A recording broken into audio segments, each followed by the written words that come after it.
discutindo e num clima Vamos de ver paz. a opinião dos outros aí. Quem tem mais opinião sobre isso?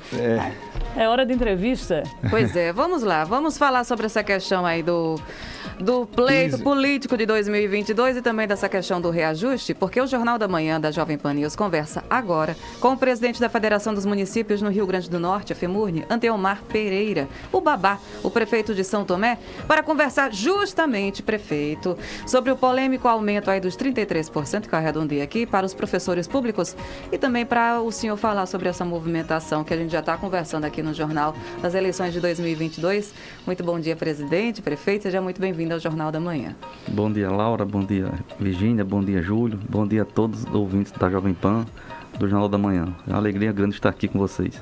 Prefeito Babá, nós que agradecemos aqui a gentileza do seu bate-papo, porque o senhor preside uma federação que reúne todos os municípios do Rio Grande do Norte.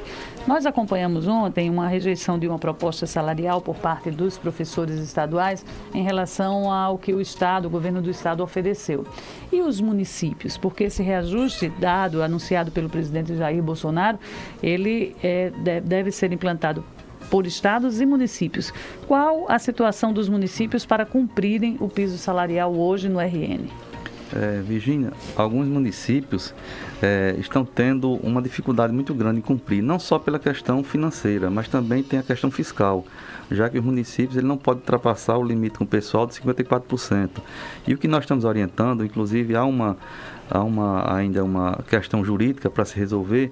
Alguns juristas entendem que essa lei 11.718 de 2008, que é a lei do piso, ela foi expressamente revogada pela lei do novo Fundeb, que foi aprovada agora em 2020 e agora em 2021, no final do ano de 2021.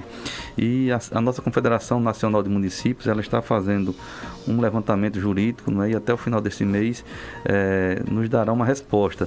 Mas nós estamos orientando os municípios, que sabemos também que a categoria ela pressiona muito o prefeito, né, a prefeita, que aqueles municípios que tiverem condições fiscal e econômica de conceder o aumento, que concedem. E aqueles que não tiverem, que aguardem essa questão jurídica ser resolvida e depois de resolvido, se não tiver outra alternativa, chamar a categoria, mostrar os números e conversar. Mas, prefeito, há municípios aqui no Rio Grande do Norte que tenham essa condição. Eu não vou falar nem economicamente, porque economicamente a gente sabe que vai ser ainda mais difícil, mas fiscal mesmo, porque a gente sabe que todos estão quase por cima do preço da cabeça, lá no limite prudencial da lei de responsabilidade fiscal. Será que há municípios que têm essa condição de aplicar o reajuste? Percentual? Sim, inclusive mais de 20 municípios já aplicaram. Já aplicaram? Isso, já sentaram com a categoria e já anunciaram esse aumento.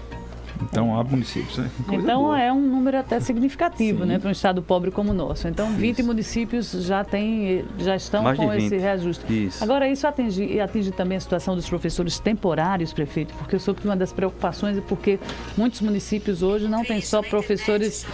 Vixe, o que foi isso? Virgínia aqui com o celular ligado, ela sempre faz isso, é de propósito. Está falando sozinha Ele é aqui. disso. Você quer entrar em contato com alguém?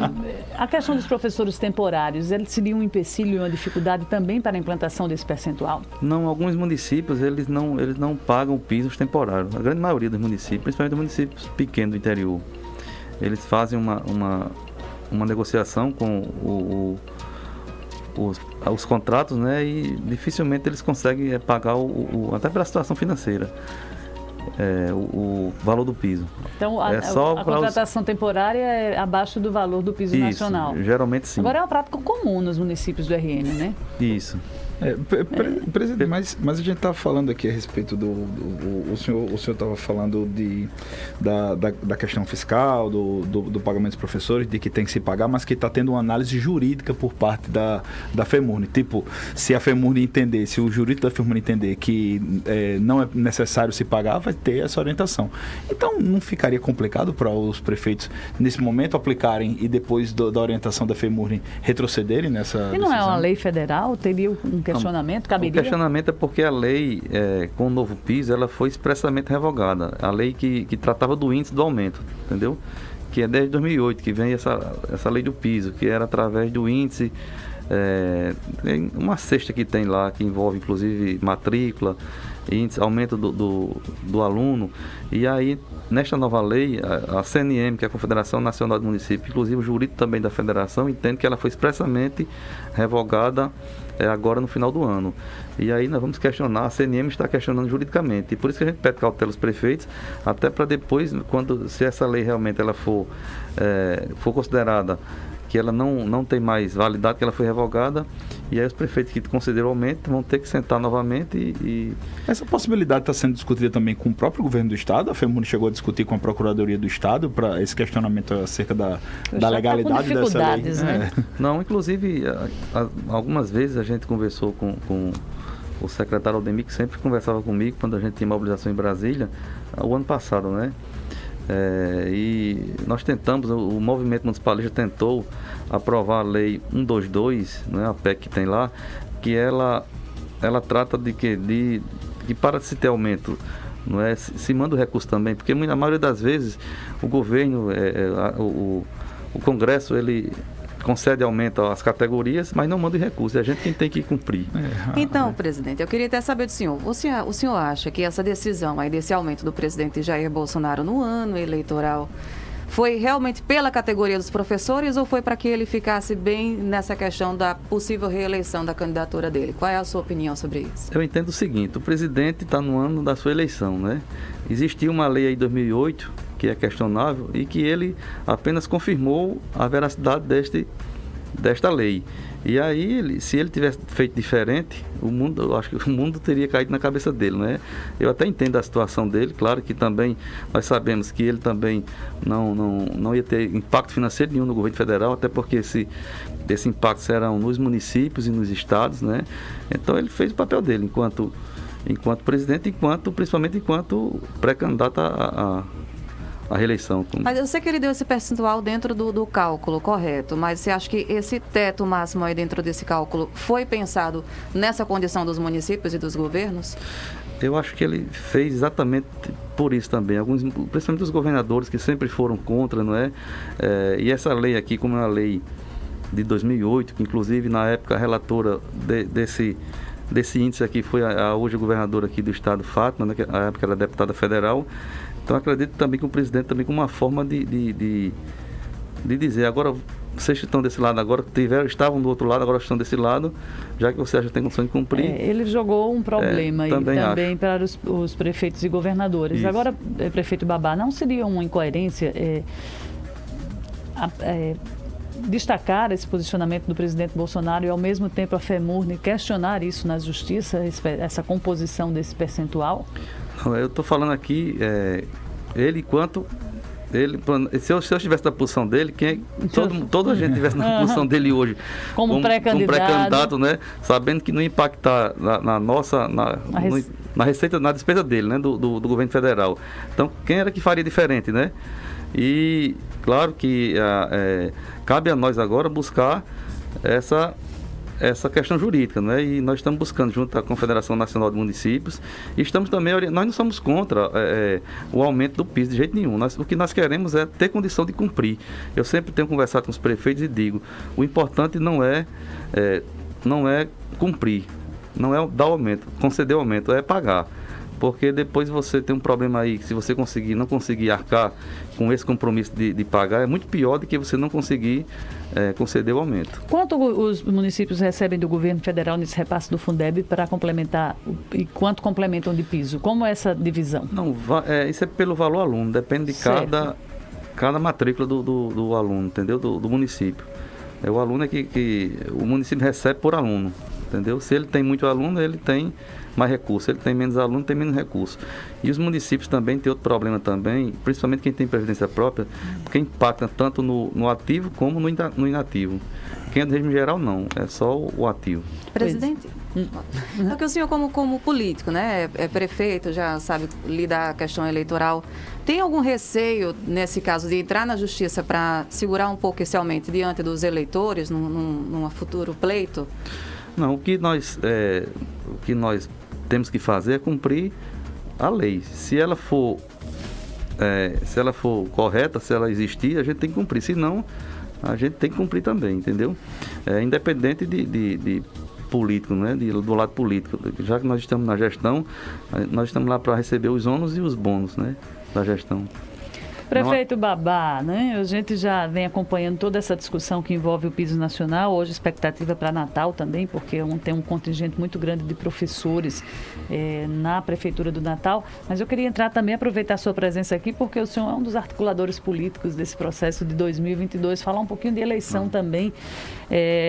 O senhor que tem uma relação estreita com o ministro Rogério Marinho, o que é que está dependendo, hein, ministro, prefeito, para os ministros anunciarem quem será o candidato ao Senado? Como eu estava ouvindo aqui antes, você falou aí, que acredito que agora do final do mês de fevereiro eles devam anunciar, né? Já conversaram, chegaram ao entendimento, que eu também não sei qual foi o entendimento, mas que agora no mês de final de fevereiro deve anunciar, e o entendimento é que deva sair só um para o Senado. Quem? Aí, no final do mês vai saber. Não, quem o senhor prefere? Não, é claro que pela amizade que eu tenho com o ministro Rogério, né, que desde 2006 que eu conheço, que eu voto nele, claro que eu defendo que seja ele, né, mas é uma questão para eles resolverem os dois lá. Prefeito, a FEMURNE também tem uma participação muito importante em todas as eleições. Historicamente tem sido assim, desde a criação da FEMURNE, eu não vou lembrar quando, mas acho que no início dos anos 2000, né, que a FEMURNE existe. Teve um ex-presidente da FEMURNE eleito, deputado federal, o mais votado foi Benes Leocádio no último pleito.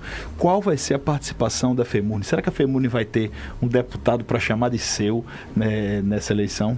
Não, a nossa entidade ela é a política, ela defende os municípios. A política, como diz a política. Ela defende os municípios, mas os gestores hoje, todos eles estão bem avaliados. Eu acredito que nós nunca tivemos uma situação confortável como nós estamos tendo hoje. Está diferente de 2018 nas eleições gerais? Está muito diferente, até porque o FPM ele tem tido uma crescente muito grande. Você não vê falar mais hoje em prefeito que deve salário de servidores, né? Então, hoje os prefeitos estão bem avaliados, estão com domínio da situação nos seus municípios. Eu sempre tenho dito que os prefeitos este ano eles farão a diferença no pleito eleitoral. Eu vejo alguns jornalistas, alguns membros da imprensa dizendo, prefeito, uma vez um governador tinha não sei quantos prefeitos e não ganhou, desvalorizando o prefeito. E nós estamos eu sinto isso no grupo dos prefeitos, né? Pela primeira vez na nossa federação nós estamos com 167 municípios filiados e nós estamos sentindo sangue no olho dos prefeitos para fazerem a diferença nesse pleito agora que se aproxima. O senhor traz um detalhe interessante, porque se a gente olhar para o lado do governo, hoje a base da governadora tem um apoio muito pouco de gestores municipais, né? A gente conta nos dedos, né? Prefeitos que são ligados hoje ao projeto político de Fátima Bezerra. E se dá a falta de parcerias do governo com os municípios.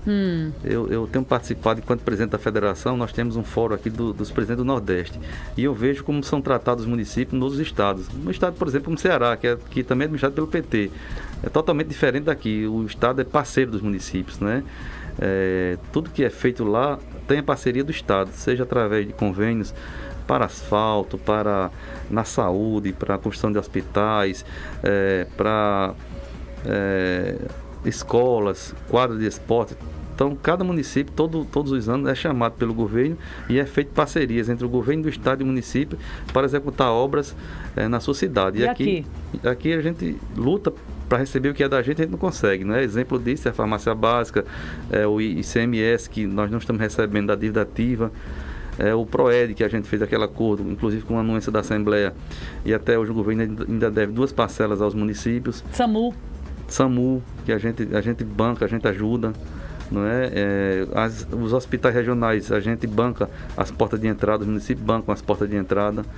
Então, os municípios aqui não têm a parceria por parte do governo do estado. É por isso que a governadora... Acho que esse é o reflexo, né? Exatamente. Dessa falta de apoio que ela tem hoje junto aos municípios. Isso, exatamente. Prefeito Babá, está tendo esse problema de uma definição de um nome para a oposição contra o governo de Fátima Bezerra. Se fosse colocar os nomes aqui na mesa de Álvaro Dias e Ezequiel, qual o senhor Quem esperaria agregaria que mais fosse prefeito? A oposição, isso. Não, os dois são dois grandes nomes, né? Eu não tenho dúvida que qualquer um que for agrega com certeza a maioria dos prefeitos do estado. Temos também, Fábio Danta também é um bom nome também, que se cogita também, né? Então o senhor acredita que quem tiver na oposição vai ter a maioria do apoio dos prefeitos aqui no Rio Grande do Norte? Sim, acredito que sim.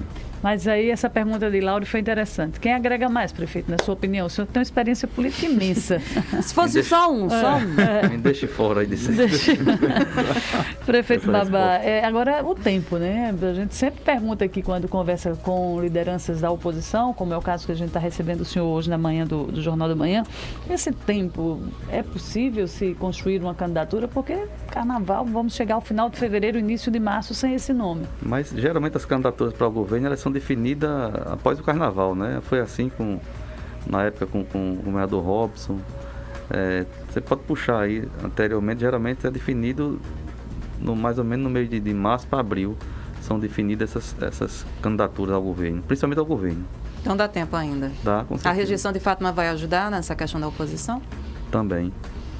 Porque a questão da governadora que a gente está fazendo referência, porque ela nas pesquisas aparece com um percentual acima de 50% de rejeição, né? E não consegue vencer aquela barreira dos 35%, 37% de aprovação, né? Mas tem muita coisa para acontecer. O senhor acha que vem antes da quarta de cinzas ou vamos esperar virar as festas de Momo aí? Não, acho que vem depois de carnaval. A pergunta do pessoal vai ser antes dos cão ou depois do como é o nome do lado da banda do Gari, da Redinha, qual é o bloco? O Bacalhau. E tem também qual é o nome, Ricardinho? Não, das Virgens não, da quarta-feira que sai lá, o Baiacu na Vara. Vai ser antes dos cão ou depois de Baiacu na Vara? É o marco temporal. Eu acho que é depois do Baiacu na Vara. Depois do Baiacu, então a gente vai ficar para depois da quarta-feira de cinzas. Vamos entrar aí já no ciclo da quaresma. Mais alguma coisa, Virgínia e Júlio? Não, agradecer, não é? A presença demais do prefeito, muito bom conversar e principalmente com quem está na base, é diferente, né, prefeito? Quem está lá todos os dias atendendo a população. Eu costumo dizer que nos municípios onde tudo acontece, onde as pessoas vivem, moram, onde eles geram imposto, né? A gente não mora no Rio Grande do Norte, mora em Natal, quem mora aqui, né? A gente não mora no Rio Grande do Norte, mora em São Tomé, mora no município, é lá onde tudo acontece, é por isso que eu acredito que é lá onde tem que ser valorizado, né? São nos municípios onde as coisas deveriam e devem ser valorizadas. Pois é, prefeito, está chovendo ou não, por lá? Tá não. São Tomé tem aquele guarda-chuva, né? Pega ali aquela região do guarda-chuva que é difícil Lages, a chuva cair. cidade de Tangará, né? Tangará também, A chuva demora a cair por lá. Prefeito Babá, muito obrigado pela sua disposição aqui no Jornal da Manhã. Um abraço, obrigado. 8h41. Repita! 8h41, vamos ouvir agora. Eu vou prestar atenção aqui no chat, esquece do repito.